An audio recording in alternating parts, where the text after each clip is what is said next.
Saudações, estamos aqui então de volta para discutir um pouco mais sobre advocacia criminal. Fizemos uma primeira parte que passou na TV Bandeirantes e agora estamos apenas aqui na plataforma @programa Saudações no YouTube.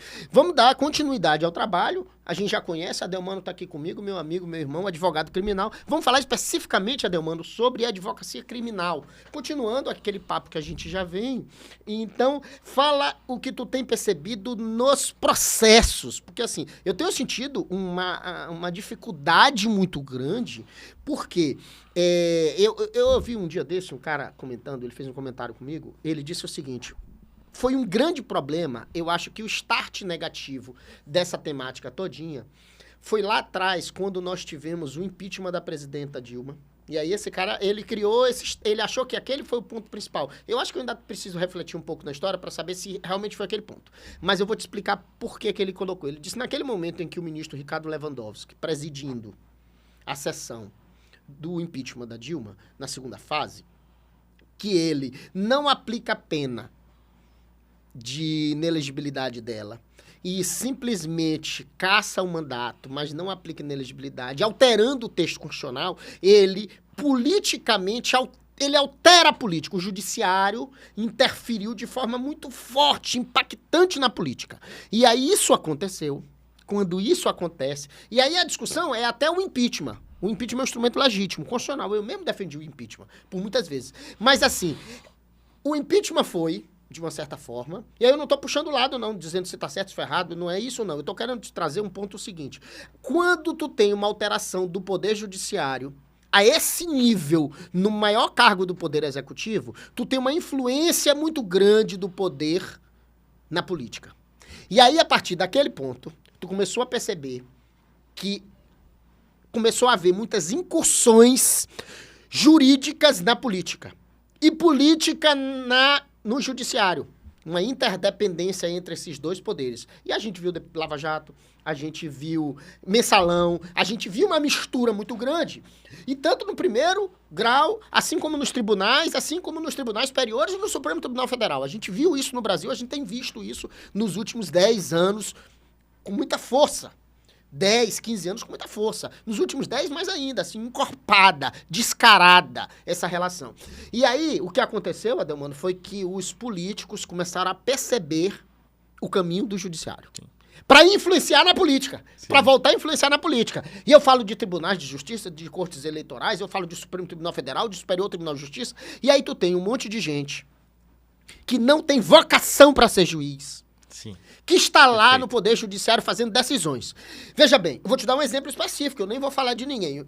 Quando o cara senta na cadeira do Supremo Tribunal Federal e ele não tem vocação, ele tem uma estrutura imensa. Então ele pode ter 30 assessores dos melhores profissionais.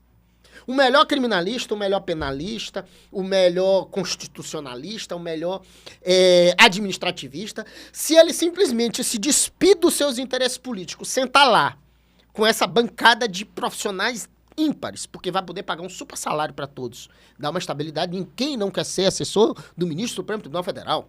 E aí, imagina, um grande profissional vai querer ser. Um grande profissional vai querer ser. E aí, sabe qual é o problema? É que o cara que tá lá, o gestor, que é o ministro, ele tem uma cabeça tão política que ele não escuta.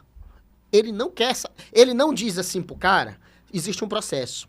Qual era o natural? É um processo que envolve matéria constitucional. E aí ele pega o melhor dele, constitucionalista, e manda o cara desenvolver aquilo.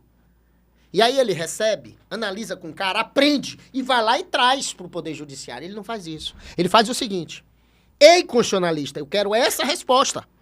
E aí o cara vai ter que se virar, inventar um monte de coisa errada. Ele é um excelente profissional, mas ele é mandado, ele não manda em porra nenhuma. Ele é mandado. E ele vai lá e deturpa e cria um resultado absurdo.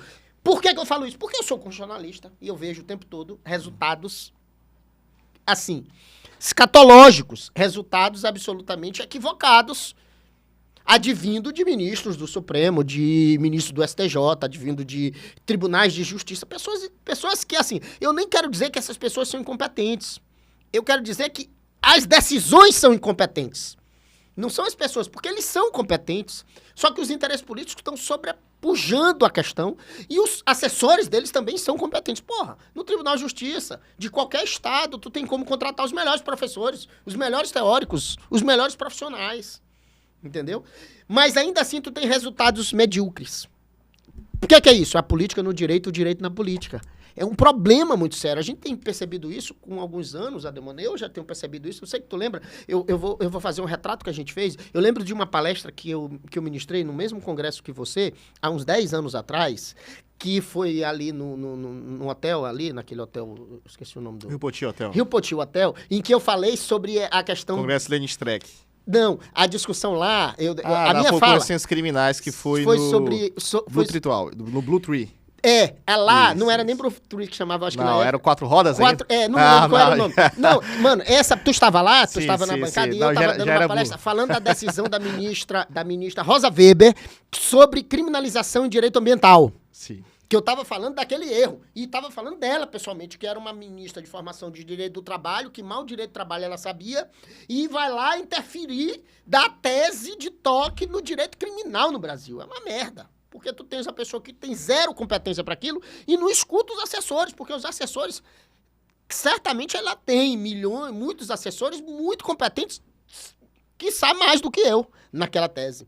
Mas tu tem um resultado medíocre. Quer dizer, de uma puta estrutura, de uma super estrutura. Então eu quero te ouvir exatamente sobre isso, porque assim, eu tenho sentido deficiência e tristeza com as decisões que eu tenho visto na prática. Na prática. E aí vamos falar do direito criminal. Vamos pensar nisso no direito criminal. Que são mais graves ainda. Porque as decisões erradas no direito criminal comprometem a liberdade de pessoas. Uhum. Veja o que é mais grave. Tu encarcerar um ser humano, entendeu? E mantê-lo encarcerado por argumentos jurídicos equivocados. Eu sempre gosto de falar de base, Ted, porque eu acredito que uma das principais deficiências que nós temos hoje é a base. E de modelos de andamento jurídico... A base tu fala do juiz de primeiro grau. Eu falo base realmente de aplicação do direito. Então, por exemplo, nós temos como modelo de andamento jurídico o modelo civil law. Sistema romano-germânico. Aí tá falando da estrutura jurídica. Modelo civil law, por exemplo. Uhum. Hoje eu não sei que modelo que nós temos. Não temos. Se a gente for entrar nessa briga por direito constitucional, eu vou te... é um samba de crioulo doido. Quando eu fui pesquisar, por exemplo, diferenciar o modelo do common law do civil law, eu falo, e o nosso? Nós temos o pior dos dois. O pior dos dois. O híbrido, o pior de tudo. Que modelo é o nosso? É o questionamento. É uma boa observação. Que modelo é o nosso? É um modelo caótico. É um modelo confuso, porque você realmente não sabe qual é a fonte imediata, se primeiro observa a lei, se depois observa a jurisprudência, ou se a jurisprudência que contraria a lei, que contraria a Constituição da República, que é a maior delas, então quem deveria protegê-la não protege. Então nós temos um modelo caótico Vamos falar de aplicação de uma brincadeira interna, piada interna que a gente chama. Fazendo um HC no Supremo Tribunal Federal, qual é a norma superior do Brasil? Constituição da República, mas segundo o Supremo Tribunal Federal qualquer, o RISTF. O regimento interno do Supremo Tribunal Federal. E aí, se você não conhecer de regime interno quando despachar como Supremo Tribunal Federal, você demonstra um despreparo. É um despreparo que, na visão dele, que você não está apto, inclusive, nem para atuar. E sabe qual é o pior, mano? É que os colegas advogados também não sabem. E aí eles ficam nessa... Porque os caras ficam de mídia também. Falando sem entender do que acontece. Ou seja, em vez de ter a cadeira de direito constitucional, vamos ter que ter a cadeira de regime interno do Supremo Tribunal Federal também nas faculdades, na universidade. E aí, como, por exemplo, você já mencionou também, na base, juízes que não têm vocação para ser magistrado. E aí, falando de atuação... Quero o salário, né? Eu fiz um programa desse aqui com o Moreira Serra, e exatamente que a gente estava falando que o grande mal da sociedade brasileira é a coisa do servidor público, porque o cara não quer melhorar, ele tá lá pelo salário. Pronto. Ele tá lá pelo salário, ele não quer exercer a função dele. É uma dificuldade que temos também dentro da academia, é a vocação, saber Pronto, se o acadêmico quer ser ou servidor público, e aí ele tem que entender que o magistrado presta serviço público, Exato. O mesmo Ministério Público também presta serviço público, assim como a Defensoria Pública, assim como o delegado de polícia, e o advogado, ele exerce também tem que ter uma vocação, né? E aí tem munus público, que é diferente de ser servidor público. Isso.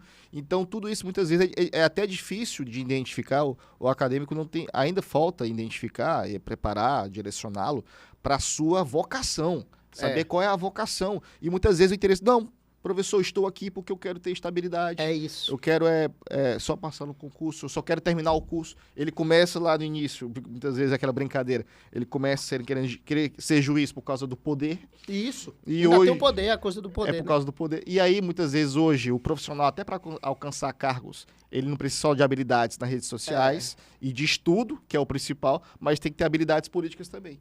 Porque hoje, por exemplo, no Supremo Tribunal Federal, você percebe que tem muitas vezes pessoas que chegam, pelo menos na história recente tem demonstrado, é mais por habilidades políticas, não que não tenha conhecimento jurídico, mas parece que o conhecimento jurídico não tem sido a principal característica. É mais a proximidade política. Mais habilidades de ingressar, não só nem no Supremo Tribunal Federal, sim, mas também no Supremo Tribunal de Justiça e Tribunais Regionais Federais, porque você tem um presidente da República nomeando. Exato. E aí precisa de habilidades políticas para poder ingressar. E Adelmano, eu vou trazer uma comparação muito louca, que não tem muito a ver com o que a gente está discutindo, mas só para a gente entender, a minha irmã, que é atriz, que é diretora de cinema e atriz. Um abraço para ela, Áurea Maranhão.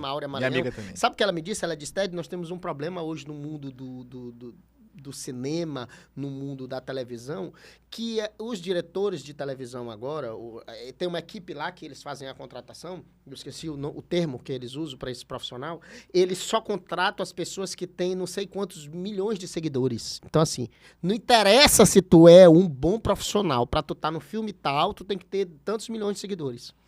Tu pode ser o melhor ator, o ator ideal para aquele papel. Mas tu não vai porque tu não tem tantos milhões de seguidores, tu não engaja. Perdeu espaço, os atores. Os grandes atores da televisão, do cinema, Como seria Marlon Brando hoje atuando? Como é que seria? Entendeu? Por isso que o Alpatino tem gravado pouco também. E nós? E aí eu te pergunto, no direito é quase isso. Porque tá acontecendo, por exemplo, os clientes estão se levando por esse equívoco. E sabe qual é o mais grave também? Eu tenho percebido muito, não sei se tu tem percebido também, mas eu acho que é claro, acho que tu deve estar percebendo, juízes, membros do Ministério Público, sendo TikTok, querendo like. Sim. O tempo todo, os caras estão nas redes sociais, querendo like, para talvez um dia, se der certo, largar de ser juiz e virar TikTok. Como a gente já viu isso acontecer com alguns. Nós temos visto aí esse ano, tu viste? Alguns juízes que largaram de ser juiz, porque já tinham não sei quantos milhões de 2023. Seguidores, já tinha um business, aquele outro business e tal. E eu tenho visto. Eu tenho eu não vou falar o nome, mas tem uma determinada procuradora do trabalho que quase todo dia eu vejo ela na postagem paga no meu Instagram. No patrocinado. No patrocinado, falando alguma coisa, dando alguma coisa e tal, e querendo. Então, assim, isso eu tenho visto o tempo todo. A gente tem visto ministros do Supremo se expondo, falando. Rapaz, isso é uma aberração. Sim, sim. E aí, realmente, hoje é preciso utilizar as redes sociais, é importante, mas de forma ética, de forma realmente... Por exemplo, na advocacia criminal, eu vejo uma forma desleal. Sim. Porque a advocacia criminal, muitas vezes a gente costuma dizer... Né, que não sabe. É a UTI da advocacia, assim como, por exemplo, um amigo também fala que o previdenciário também é a UTI da advocacia, mas na criminal você trabalha com a liberdade das pessoas. Exato. E aí até você explicar para as pessoas que essa obrigação é de meio e não é de resultado, mas como vê uma pessoa na rede social e vai lá e vende resultado, o cliente que não quer saber dessa questão ética, ele quer muitas vezes resultado. Preço mesmo, é resultado. Mesmo a profissão não permitindo, não lhe dando essa certeza de resultado, ele quer o resultado. E ela não existe, porque quem vai julgar é o juiz, é um outro ente, é outra pessoa, não é aquele que tu contratou. E aí acaba sendo uma verdade contratual, aliás, um resultado contratual, porque um resultado profissional, nesse caso, não é possível a atividade. A atividade não pode oferecer esse resultado. E aí, infelizmente também, membros do Ministério Público, magistrados, eu vejo até que o CNJ tem atuado nesse sentido mais do que os outros órgãos em relação à fiscalização, tanto que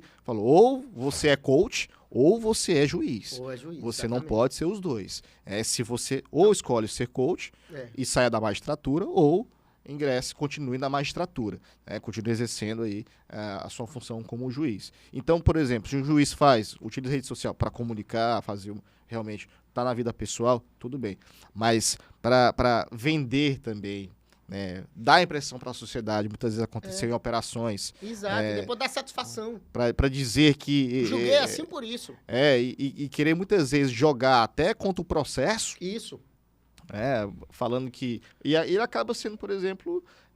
hoje os leigos não sabem que não existe hierarquia entre advogados, Ministério Público e da magistratura. Os advogados não sabem. Os acadêmicos também... Os juízes também não sabem, não. Eles não aceitam isso. E aí, muitas vezes, a sociedade pensa que existe hierarquia e que o juiz... Porque ele que profere a decisão, que profere a sentença, ele que tem a hierarquia. Aí, quando uma pessoa escuta o juiz falando isso, e aí vai mudar os rumos até de um processo. Então, é preciso realmente que as redes sociais, as novas tecnologias são bem-vindas, mas é preciso ser utilizada realmente para nós conseguirmos levar nossa atividade de forma ética, para que seja alcançada realmente de forma adequada. Não utilizar de forma desleal, de forma antiética, ou até de forma ilegal, que eu tenho percebido sendo utilizado aí por agentes públicos, por magistrados e membros ali do MP também, muitas vezes, utiliza determinadas operações. Para justificar e aí já tem uma pré-condenação, muitas vezes, no caso da advocacia criminal, já a exposição. E aí a lei de abuso de autoridade, por exemplo, na época, a lei de abuso de autoridade veio para limitar. Poder, quando o poder tende a se concentrar... Pegou essa lei, pegou. Aí história. Que eu vou te falar. Né? Aqui no Brasil tem esse negócio, a loucura de pegou a lei. Pronto, é uma loucura. Isso é porque são tantas legislações. Exatamente. Quer dizer, eu acho que a única legislação que pegou no Brasil foi a Lei Maria da Penha. A Constituição não pegou, né? As suas defesas não pegou, outras... E assim, porque eu não vejo... A lei de abuso de autoridade... efetivamente, no início o Estatuto da Advocacia é desprezado pelos juízes que eram advogados. Parece uma resolução. Nem parece que é lei ordinária. É tratado como se fosse uma resolução aplicada somente. Não tem valor. Eu odeio chamar o Estatuto da Advocacia de Estatuto da Advocacia, porque dá a impressão que é o regimento interna corporis, mal feito. Eu gosto de dizer que é uma lei federal, Isso. Cara. É uma lei federal. A lei da advocacia e a lei da... É uma lei da advocacia. Então, assim, é uma lei federal que trata de uma matéria, mas é desprezado. É absolutamente desprezado. Pelos juízes que eram advogados. Aí é o mal, aquela história que a gente falou no bloco anterior, de tu ter lobistas por meio da advocacia chegar no Poder Judiciário. Ou que não seja por meio da advocacia, mas eram advogados e chegaram por indicações de tribunais superiores, que tu não precisa do quinto constitucional, a exemplo do Supremo Tribunal Federal, e eles desconhecem a advocacia, não estão nem aí. Eles sentaram lá na cadeira de ministro, estão nem aí para advocacia.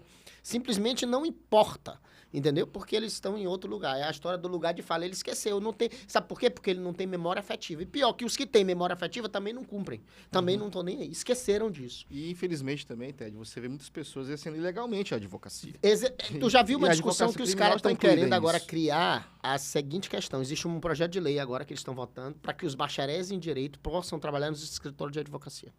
Não, aí... Tem um projeto agora, está sendo votado no Congresso. E, infelizmente, você já tem, inclusive, uma falta até de controle. Né? Você vê muitas pessoas exercendo a advocacia de forma ilegal e até sendo, por exemplo... Aqui mesmo foram presas algumas pessoas com isso. Exercício ilegal da atividade profissional. E aí você já temos uma dificuldade de mercado. Isso, já temos uma dificuldade de trabalhar com o mínimo que é necessário para exercer a atividade, e ainda tem as pessoas que concorrem de forma desleal ou até de forma ilegal que prejudicam a atividade da advocacia criminal.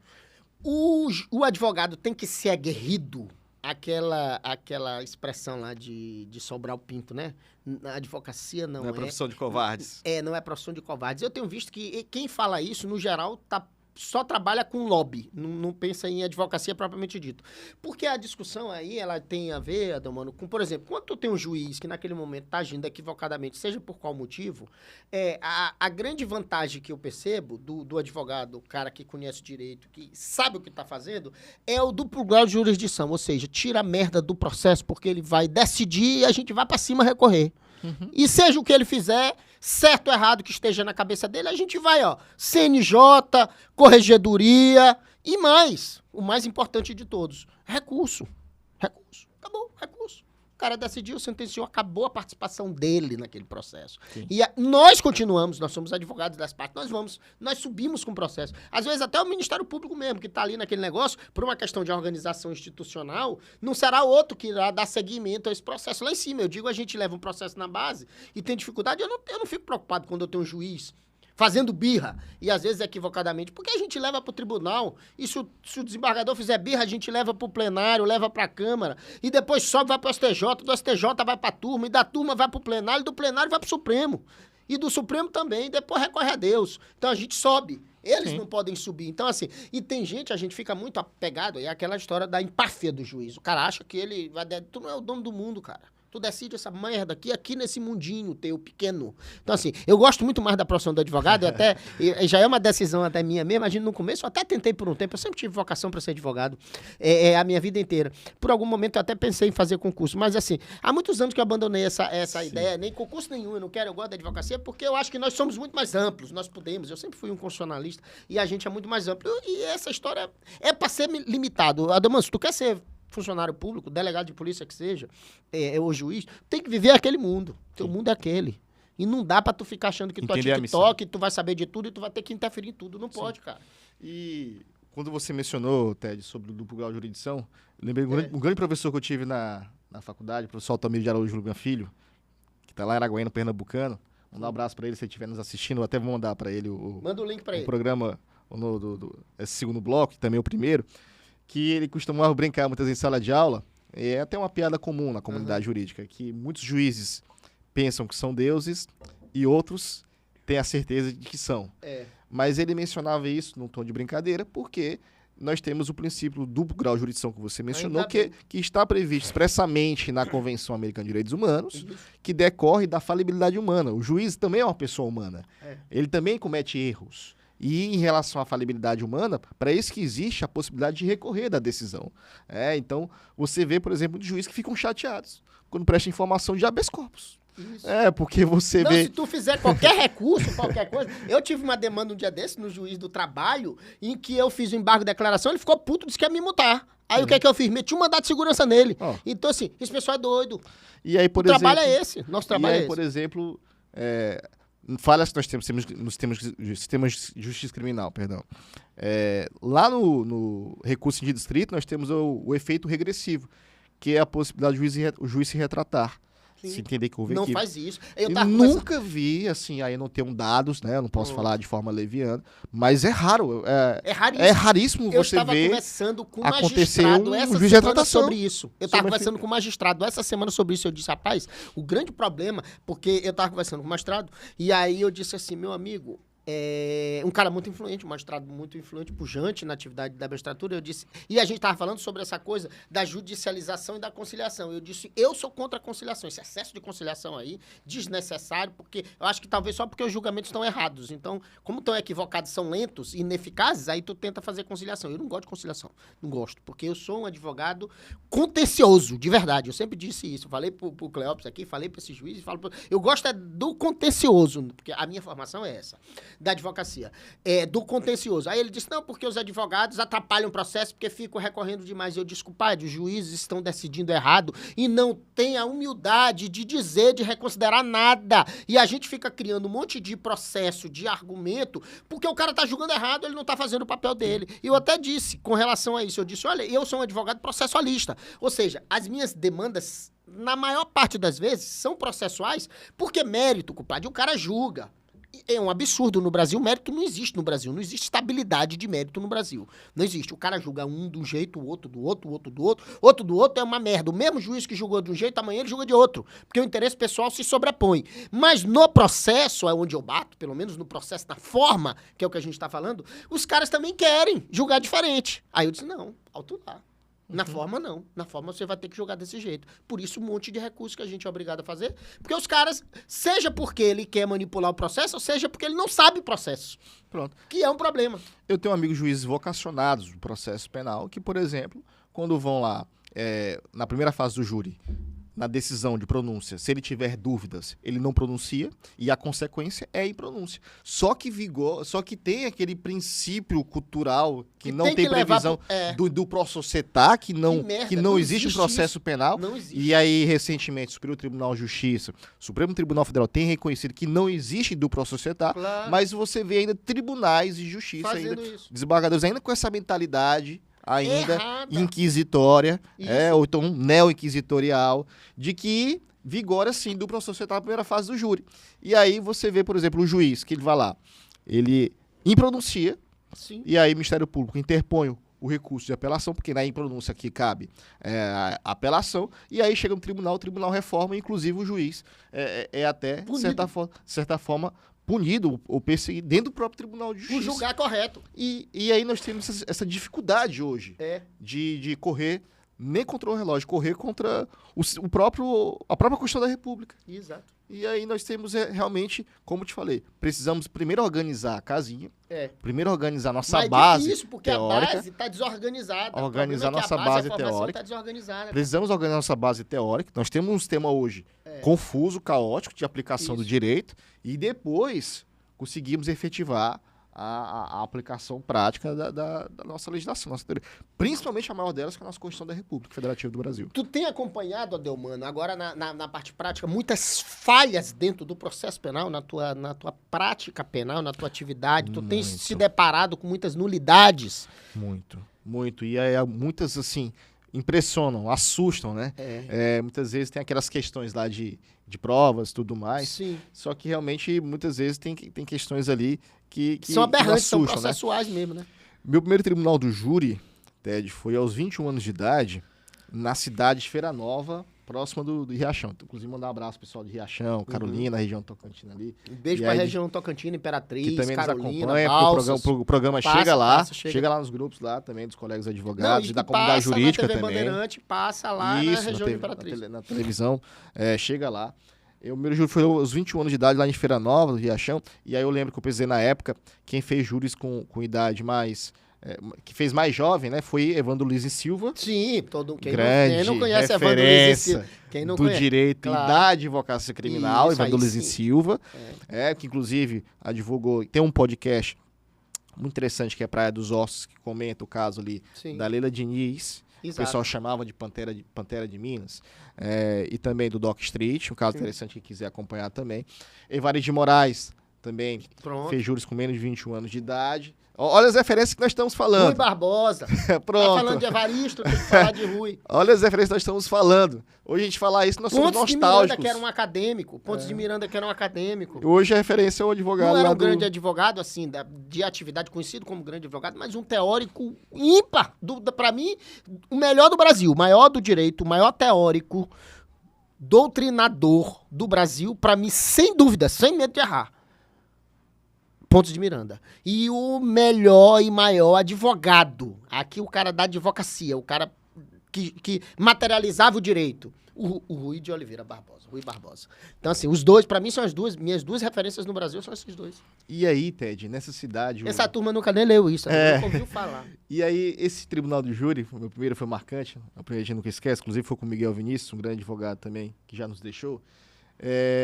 Nesse júri, a discussão, a Ciri querendo participar do podcast. Querendo falar. A discussão, Ted, foi porque uma pessoa tinha praticado, era acusada de homicídio e já estava na fase do júri, porque ele escutou a irmã gritando dentro de uma fazenda. Ele escutou a irmã gritando dentro de uma fazenda. E aí ele pegou a espingarda, dentro do interior, e aí atirou após ver uma movimentação ali do mato, dentro da fazenda. Ele atirou, e aí o questionamento que eu fiz a ele foi, você atirou pensando em acertar uma pessoa, porque escutou o grito de socorro da sua irmã, ou você pensou que era um animal? Ele, doutor, eu pensei que era uma coisa ruim. Mas como assim coisa ruim? Defina coisa ruim. Ele queria mencionar que seria um espírito, um demônio, um chupacabra. Então, eu fiquei muito curioso, né? E aí, do júri, vaginha. E aí eu falei, que tese eu vou utilizar? Porque se é pessoa, é legítima defesa de terceiro. Mas se não é pessoa, eu vou utilizar o erro de tipo. Sim. E aí eu fiquei assim, e agora, o que é que eu faço? Né? Porque, tá aí, eu vou começar com legítima defesa, eu tenho plenitude de defesa, que me favorece, dentro do Tribunal do Júri, na segunda fase, e vou utilizar também o erro de tipo. Vou usar as duas teses de forma subsidiária. Muito legal. O problema é que a promotora falou do erro de tipo. E aí eu fiquei com receio até do conselho de sentença não entender o que era erro de tipo. Não entenderia. São pessoas leigas. Isso. E aí ela, realmente, técnica, não teve essa preocupação também de se comunicar com as pessoas que são leigas, falar erro de tipo, e eu tinha preocupação de os jurados não entenderem nada e condenaram porque o cara, porque ele reconheceu que atirou. Então, mas atirou sobre uma excludente ou uma de tipicidade ou de ilicitude. E a minha preocupação era ele ser condenado porque o conselho de sentença não ia entender. E aí ficamos discutindo no júri qual tese para ser a absolvição. Então, assim, muitas vezes pura vaidade. Né? Nesse caso, bastava o quesito obrigatório da absolvição, se o júri absolve, falar que sim e encerrava a discussão. O júri, vamos lá, o processo, eu acho que o processo, Adelmano... Esse caso, inclusive, desculpa até, jamais era nem para ter chegado a júri. Entendi. Pela aberração, né, desse fato. Esse caso não era nem para ter chegado a júri. E aí você imagina, a pessoa que foi pronunciada, ficou anos aguardando o julgamento. Preso. Inclusive... Ele estava preso? Ele chegou a ser preso em flagrante. Chegou a ser preso em flagrante porque o autor, na verdade, ele teria tentado praticar um crime sexual contra a irmã dele. Entendi. E era primo dele, então a cidade toda ficou sabendo, enfim. Mas, juridicamente, esse caso sequer era para ter chegado ao tribunal do júri. Então, se utilizasse do pro-réu, né, ou então, por exemplo, aqui já era caso até de absolvição sumária. E aí não foi utilizado. Teve que aguardar essa cultura de, na dúvida, manda para o julgamento. Isso é inquisitorial, isso lembra a Inquisição. Na dúvida, eu vou jogar para o povo. E aí é o povo que tem que decidir se é erro de tipo ou legítima defesa de terceiro. E sempre quer o mal, né? O povo, nesse sentido, julga mal. E aí você não sabe, porque é convicção íntima, você não sabe que a pessoa... Tu não tem como influenciar. Como vai ser a apreciação. Só teoricamente. Vamos lá, essa discussão do processo penal, principalmente o processo penal que vai ao júri, esse processo penal do tribunal do júri, eu acho que tu precisa ter dentro do direito, seja aquele profissional do direito criminal, ou ele tem duas grandes qualidades, ou precisaria de dois grandes profissionais para tu conseguir ter um caminho bom, um resultado mais aprazível, juridicamente. Por quê? Porque tu tem uma questão que é a primeira fase, e até na segunda, no júri mesmo, tu tem as nulidades que tem que ser vista. E aí eu sempre digo que eu acho que para tu fazer um trabalho desse com qualidade, tu tem que ter um constitucionalista, um processualista muito bom, constitucionalista muito bom, processualista muito bom e um tribuno muito bom. Sim. Né? Tu precisa dessa tríade. É difícil pra porra tu ter um profissional que seja muito bom em tudo. Não. Deve ter. Eu acredito que tenha um cara que seja muito bom nisso. E tem mesmo. E eu acredito que tenha. Mas quando tu tens essa tríade, um grande constitucionalista, um grande processualista penal e um grande tribuno, eu acho que, assim, é sucesso, né? Muitas vezes eu gosto, por exemplo, trabalhar com... Tu que é um criminalista, chama colegas para estar junto contigo. Isso, por exemplo, a minha pesquisa é mais em acordos criminais. Você falou, por exemplo, que não gosta Nós temos vários processos juntos nessa linha, né? Eu tento do constitucionalista, do processualista os acordos criminais quando é necessário. Você vê, por exemplo, dificuldade de profissionais, colegas, de não saber de utilizar uma colaboração premiada, por exemplo. No processo criminal. De saber quando é caso de acordo criminal. Tu tem percebido os colegas nisso, né? Eles têm dificuldade, não tem? Na técnica da nulidade, no tribuno, porque a gente tem poucos grandes tribunos, de uma certa forma. Tem poucos grandes tribunos. Nós temos alguns, claro, bons profissionais, bons tribunos. Aqui no estado temos também. E agora, eu acho que o maior...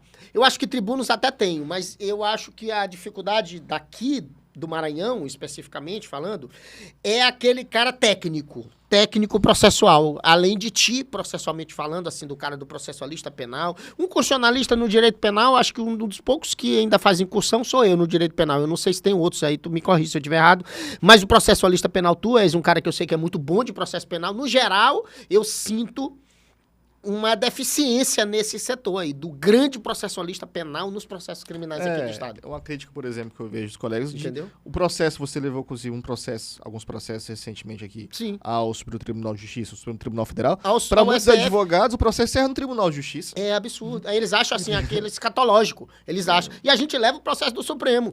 Quer dizer que a gente vai ter resultado? Às vezes sim, outras não. É do jogo. Mas os caras vão lá e analisam o processo da gente. E culturalmente, uma crítica também para os tribunais, para as presidências de tribunais, que é negar os recursos especiais e recursos extraordinários. Isso. Falando que não é caso, que não é cabimento de negar segmento. Mesmo sendo caso de cabimento, só para poder ter interposição de agravo, recurso especial. Eu já vi muitos Ou então para esperar o lobby. O mais chato disso, sabe o que é? É o cara que às vezes sai da advocacia, vai pro tribunal e fica lá esperando o lobby. Ele não quer ver o processo, ele não quer ler o processo, ele não quer entender o processo, ele fica esperando a porra do lobby. Eu fico chateadíssimo com isso. Eu já vi muitos colegas, por exemplo, me ligarem, falando, doutor, mano, eu fiz a interposição de recurso especial, mas foi negado. O que eu faço? Negado de segmento, né? Às vezes. Negado de segmento. Negado de segmento. O que eu faço? Então, eles têm a dificuldade até o tribunal não conseguir levar para o Superior Tribunal e para o Supremo Tribunal Federal. Mais ainda. E, mano, a gente vai ter que concluir essa conversa. Foi bom demais esse papo. Eu acho que mês que vem a gente tem que fazer outro aqui. Esse mês eu tenho algumas coisas a falar, mas mês que vem a gente volta aqui para falar sobre direito criminal, bater esse papo, porque eu acho que é importante que as pessoas, a sociedade, a gente comece... vamos lá, tu me deste um caminho aí, que foi o quê? Vamos voltar para a base e tentar mexer na formação dessa galera. Eu tô achando difícil a gente conseguir alterar esse troço aí, porque nós estamos no Lula 3. Sim. Foi ele que começou esse negócio no Lula 1. E aí eu acho que vai desandar mais ainda. A expectativa não é positiva nesse sentido para mim. Acho que vai piorar mais ainda esse negócio. A sorte é que vão piorar a medicina junto. Eu quero que eles esqueçam um pouco de direito para pensarem mais em piorar a medicina do que o direito. Porque o direito já não precisa mais piorar nada, já tá pior tudo. Sim. Mas eu acho que a gente tem que fazer isso aqui na televisão, cara. Sim, na televisão e na internet, qualificar o debate. E não dá pra ser na academia, não, irmão. Eu tenho resistência com relação a isso. Eu acho que é aqui. Vamos ter que fazer isso, qualificar o debate. Eu vou ampliar redes de comunicação para que a gente possa... Sites jurídicos falando sobre isso, plataformas, cursos jurídicos que nós vamos lançar. Esse ano eu lanço agora. Próximo, tá recente, já eu vou lançar o meu curso, mentoria de direito eleitoral, e assim, certamente a gente já está trabalhando numa mentoria de direito criminal pra gente lançar essa, eu acho que vai ser depois das eleições, porque a gente não consegue absorver muito trabalho, mas a nossa equipe já está pensando, já está com olhar, e não tenha dúvida, 2025, a gente vai lançar alguma coisa de direito criminal e eu conto contigo para estar conosco, para a gente fazer esse projeto grande, um projeto legal, totalmente diferente. Tem outras lógicas, o parâmetro, instrumentos tecnológicos, mas mais importante de tudo, um super profissional qualificado dando a métrica do conteúdo, dizendo este é o conteúdo. Voltamos ao primeiro bloco. A primeira pergunta que nós fizemos, que a gente discutiu lá na frente, dizendo o problema de agora não é informação, é informação errada, excesso de informação errada. Então eu quero concluir contigo te dizendo isso. Já te faço convite aqui no ar para a gente desenvolver esse instrumento de comunicação, de educação, mais do que comunicação, educação, para que a gente possa ter um profissional qualificado como tu és, eu no direito eleitoral, constitucional, e tu certamente no direito penal, processo penal, para tu ser o mentor intelectual, o gestor de conteúdo desse projeto. Fica à vontade. E a minha resposta é positiva, Ted. A minha resposta é positiva. Na verdade, eu agradeço a oportunidade, o espaço que você não concede saudação. E parabenizo mais uma vez pelo projeto que você tem de dar espaço às pessoas para vir falar aqui no programa Saudações. E quando você mencionou, por exemplo, de ainda acreditar, eu ainda hoje entro na graduação, porque, tu ainda acredita, né? Porque inclusive, tu tá lá... você é uma das principais pessoas que fez esse sonho se tornar realidade, você é uma das principais pessoas que agradeço, que você foi importante nisso, porque eu acredito muito, apesar de ser utópico, eu utilizo muito como frase de vida a frase de Eduardo Galeano, que a utopia ela está no horizonte, você caminha, corre 10 passos e ela se afasta 10 passos. Sim. Você corre ou caminha 2, 3 passos e ela se afasta 2, 3 passos. Perfeito. E aí o questionamento é, então para que caminhar? justamente para isso, para que nós nunca deixemos de caminhar e continuar sempre trabalhando, sempre acreditando que nós podemos alcançar. E aí também uma frase que eu quero mencionar também, e aí o autor é desconhecido, mas eu escuto uma grande advogada criminalista mencionar ela, que é o Antônio Carlos de Almeida Castro, o conhecido Cacai, polêmico grande também. Advogado. Grande advogado criminalista. Grande advogado. Ele é um grande tribuno, Adelmano, ou ele é um grande advogado processo? Eu vejo um grande faz muitas sustentações orais no Supremo Tribunal Federal. Como era o Barroso. Tribunal Federal, o Barroso era um grande advogado para sustentações orais. A atuação no Superior Tribunal e no Supremo Tribunal Federal é uma atuação realmente destacada. Eu escuto ele falar que o advogado criminalista tem a coragem de um leão, tem que ter a coragem de um leão, a brandura de um cordeiro, a altivez de um príncipe e a umidade de um escravo. A fugacidade de um relâmpago, a persistência do pingo d'água, a rigidez de um carvalho e a flexibilidade de um bambu. O advogado criminalista realmente precisa de e também paciência, muita paciência hoje com o mercado e também com a tramitação de processo. E acreditar, também tem que ser um pouco utópico de acreditar que o sistema vai mudar e nós vamos conseguir ter pelo menos um sistema próximo do que nós temos a expectativa de que exista. E colocar à disposição também nas redes sociais. Sim. Adelmano Benigno. Inclusive, no Instagram. Aberto a críticas, sugestões, não só de colegas advogados, mas também de membros da magistratura, do Ministério Público, delegados de polícia, enfim, da comunidade jurídica. Estou à disposição para mensagens. Aí vou recebê-las com muita aceitação. E aí depois retorna aqui nos próximos episódios pra gente comentar. Mês que vem a gente já tem uma conversa aqui sobre a advocacia criminal, pensar em direito, e nós já temos esse bate-papo. Pois pronto. Maravilhoso. Eu agradeço demais o meu amigo, meu irmão, Adelmano Benigno, pela disponibilidade de ter vindo aqui conversar conosco e dizer que o programa Saudações está aberto para todos. Eu tive essa semana na Associação dos Magistrados do Maranhão. O nosso querido presidente vai vir aqui conversar conosco no Saudações. Nós temos também um grande representante do Ministério Público, já conversamos essa semana, vai vir ainda esse mês, a gente vai ter aí representantes do Ministério Público, toda a classe, né? A gente tem aqui Adelmano Benigno, grande expoente da advocacia.